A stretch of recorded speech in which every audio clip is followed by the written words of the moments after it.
I think people get tattooed because, there's not a lot of real stuff left in the world, and it's all like a 24-hour news cycle. Nothing lasts. With tattooing, it's blood, it's pain, it's permanence. When you get that needle in your skin for the first time, you have to be there. You can't just call it in. You have to sit there and take the pain, and then sit there and heal it, and then you got to live with the consequences of your action. Good morning, everybody. Welcome to the East West Podcast with your host on this lovely Friday. I'm pretty sure it's February 9th, 2024. Yeah, it is. All right, I'm doing all right. I know what day it is. All right, guys. Still working on the Horisumi podcast and trying to get the dynamics of how to film an in-person podcast with someone who doesn't speak English, so I can understand his answers, he can understand my questions, and then we can put some subtitles. So if any of you guys who are AV people or technical people who have any ideas I've got some ideas of how to shoot the podcast in person with them, but it's more just how to streamline the process. I'm all ears, let me know, okay? Just send me a DM, because we're just trying to figure out how to do this without heaps and heaps and heaps of post-production editing and stuff. In other news, so a little bit of drama this week. I don't know if you guys saw my Instagram.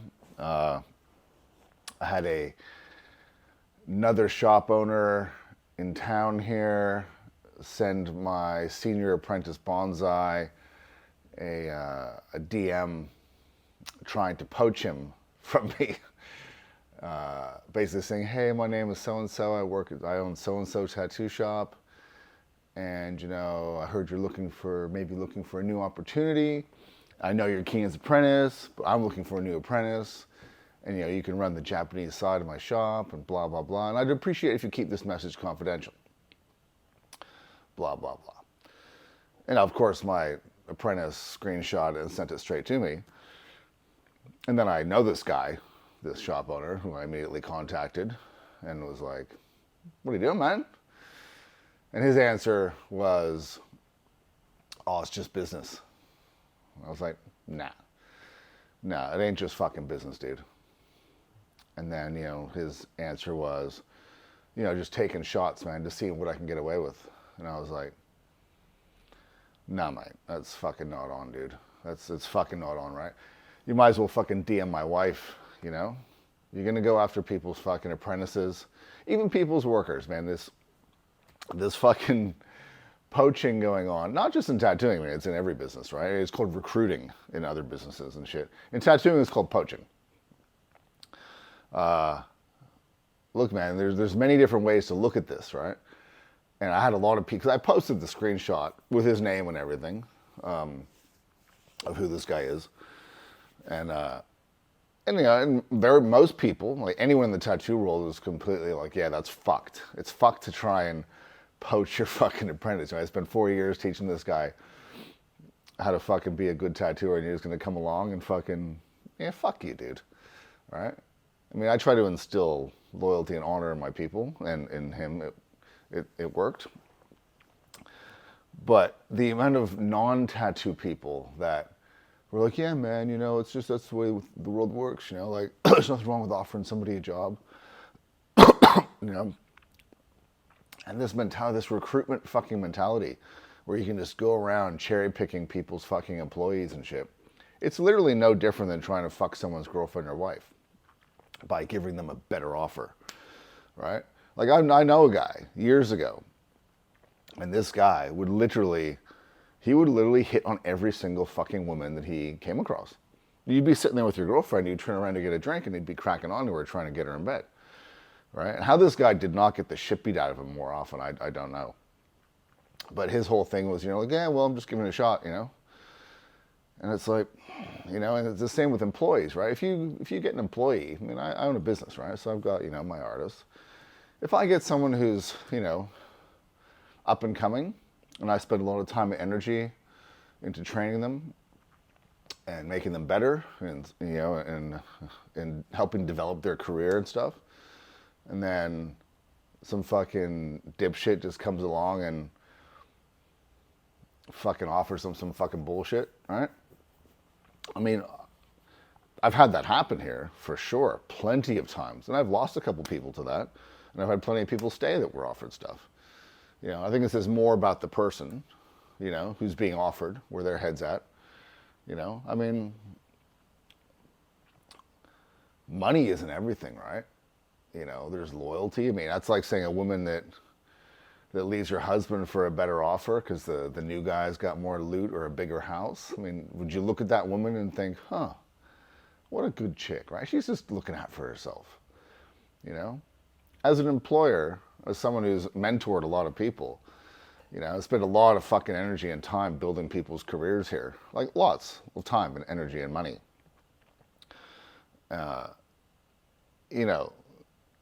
You're looking for, I don't know what the word is. The word doesn't sound great, but return on investment, let's say, right? If I spend a lot of energy trying to help you, then there should be some sort of like sense of loyalty and honor to the person that fucking gave you a chance and helped you out and believed in you and saw a spark in you and fed that spark, right? And so I'm super proud of Bonsai because obviously, he understands that and he did the right thing, But and then after posting that, I had a lot of shop owners, like probably 30 shop owners message me saying that shit's happening fucking everywhere. These fly-by-night tattoo shops are opening up, and not by tattooers, just fucking dudes opening tattoo shops and messaging all their artists trying to poach them, right? And it seems to be rife in the tattoo world now. And I don't know who thought that was fucking okay, It's something else, man, It's something else. And just the people that seem to think that that's all right. I don't know. I guess people who think it's all right have never owned a business, right? Or never helped anybody, So yeah, it's been an exciting week for that. I like to think that part of a tattoo apprenticeship, is like I talk all the time, is learning about ethics and morals and duty, and service to your clients as well as to your mentor, right? I mean, I've got artists now that come through here and they're like, I want to go guest spot at every shop in Sydney. And I'm just like, that's not really how it fucking works, man. I mean, maybe the younger kids think that shit's okay. I don't know any older tattoo shop guys who think that stuff's okay. Yeah, maybe the fucking world's changing. Well, fucking, I don't want any part of that shit, so you can fuck off, right? I look, again, if you take somebody into your shop and you're trying to help them, right? You maybe offer them some creative help or, giving them some clients because they don't know anybody, don't have any clients, and they repay you by fucking going and working for your competition or for the shop down the street. It's not on, dude. There's in no reality where you can convince me that that's okay, right? I mean, people are free to do what they want, right? No one's a fucking slave. But you enter into a agreement, right? A mutually beneficial contract, right? Even if it's just verbal. When you go work for somebody, right? I mean, we're not talking about being a barista here, but if you bring someone into your tattoo shop and you're like, hey, I have no customers and I'm not from here and I'm not really a great tattooer yet, will you give me a job? And you go, okay, sure. I'll give you a fucking job and I'll help you and I'll give you customers and I'll guide you. In exchange for that, you expect a little bit of, understanding of the situation. And that, I think, is what's sorely lacking in modern tattooing, right? Because, I grew up in that world. I was not, I traveled around and I wasn't a great tattooer and I didn't know anybody and I went to all these shops all over the world. And I put myself in exactly that position. And I always showed loyalty. I always showed loyalty and honor and duty and service to the clients, trying to do the best tattoo to represent the shop, and loyalty to the mentors who helped me out, right?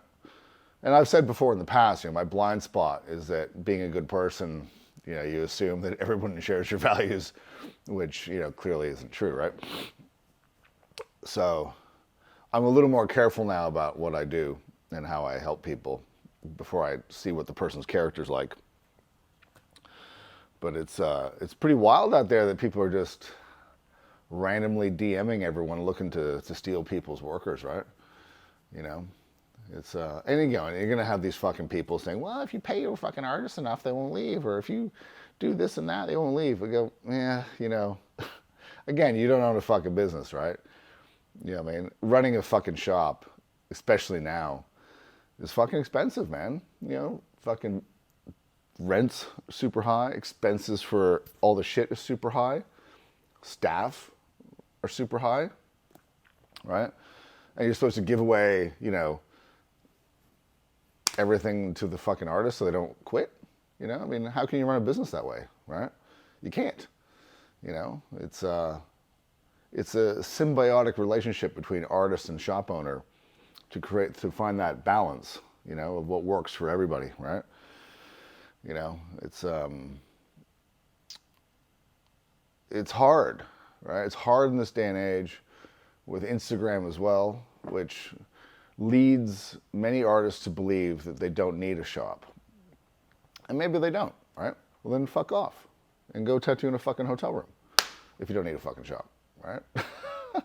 I worked for other people for 20 years, right? At, you know, percentage, right? Not because I fucking had nowhere else to work, but I wanted to be part of the system.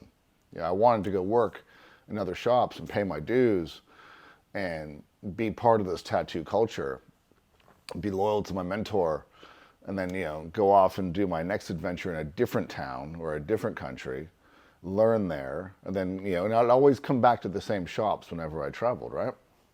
This was just my ethos, right? So things are very, I mean, there was no Instagram back then, to be fair, right? But things are very different now, you know, and it's a bit of a jungle out there, and it's this lack of integrity and loyalty among some of these people is just astounding, right? I don't know what you plan to achieve in your career when your entire fucking history is burning bridges and being selfish. All right? Anyways, I'm sure I'm going to piss some people off with this, but to all you people who think poaching is fucking cool, fuck you. Right? And to all the loyal tattooers out there and all the guys that understand duty and honor and sacrifice and these things and being part of something bigger than yourself, my hat is off to you, because this is the way, right? You know, you can live your life however you like, but when you're old, all you have is your memories, right? And if your memories of you being a fucking shithead or treating other people like shit or destroying other people's businesses with your shitty practices, you have to live with those memories. But if you live a good life, right, if you do the right thing, I look back at my tattoo career, I've been tattooing 31 years now professionally, and I don't have any bad memories. I don't look back and go, oh yeah, I fucking scammed that guy, I did that guy wrong, I did this fucking shit tattoo, I fucked over that shop owner, I burnt that bridge, I lied to, I don't have any of those memories, I didn't do any of that shit, right? I feel good, you know? But I've seen a lot of people do that stuff, you know, and that stuff catches up to you later, right? So it's much easier and more harmonious to be a good person and do the right thing. And again, hats off to Bonsai for doing the right thing and being an honest fucking apprentice. Pippin and Bonsai, my two senior apprentices, couldn't ask for better. Super solid, good dudes. So this episode is dedicated to them. All right, guys, that's it for today. Watch out for the Horikashi podcast. It'll be coming soon if I figure out a way to do it. All right. Enjoy your weekend, and I'll see you soon. Bye-bye.